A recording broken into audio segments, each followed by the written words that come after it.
Welcome back guys. In this video, we'll be talking about how to split your stats for your bandits. But before I take you all on that journey, let's go into the disclaimers first to ease you right in. So first disclaimer, the stat build is meant to help beginners mainly to have a higher degree of survivability, but it may help those of you who has experience as well. Second disclaimer, the soft caps I'll be focusing on each stat will be around 55. So what's a soft cap? It's a point where your stat investments or stat start having diminishing returns. So for example, after 55 points in dex, it'll only add about 1 or 2 damage to your dex weapon. Third disclaimer, the level limit I'll be using for this video will be capped out at 150.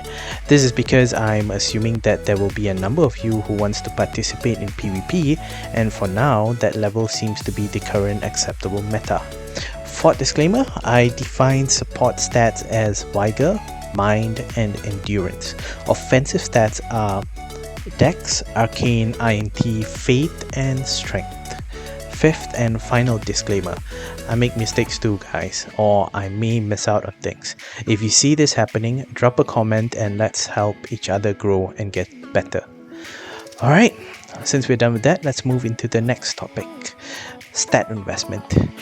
I'll be splitting it into 3. Early game, mid game, end game. Early game stands for level 1 to 50. So this is where you shouldn't be like me if you watch any of my streams, because I was stubborn and I tend to be a masochist when I play Souls games. So in essence, you'd want to get your Vigor up to 25 for a higher degree of survivability, like I mentioned previously, which gives you more leeway for you to react against your opponent's move. If you feel it's fine, then alternate between your offensive stats. For example, like what I did, I went and put points into my Dex and also my Arcane. Then we move into the mid game. This is where you start noticing enemies hit a lot more harder and you might have difficulties in managing. So I'd suggest getting your HP up from 25 points to 35 points and put the rest into your offensive stats. The rule of thumb here is that if you notice you're getting one shot a lot, then yeah, it's time to get real healthy with that Vigor investment. Endgame, level 101 to 150. At this point, enemies do way more damage, and I mean way more, and your skill at this point matters a lot. If you still don't feel confident, then get your Vigor up to 40 or more depending on how you feel, but I advise stopping at 35 and pushing more into your offensive stats. Right, so let's go into the final portion, which is the bonus points. So you may notice that I did not mention the other 2 support stats, which are Endurance or Mind. I say move into Mind more if your offensive stats are Faith or INT.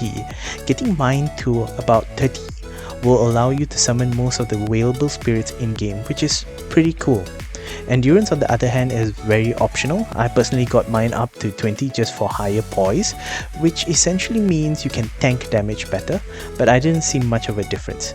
The increase to stamina though was beneficial, especially to certain weapons like the whips, and getting to equip some of the coolest armor in the game wasn't bad either, but that's entirely up to you, my friend. Before you leave, I'll be putting out a video tomorrow on a cool poison and bleed dagger build, so do make sure to like, sub and click on that bell icon. Additionally, do comment below on your own personal stat allocation for your bandit. I'd love to actually see that. See you guys in the next vid. Bye!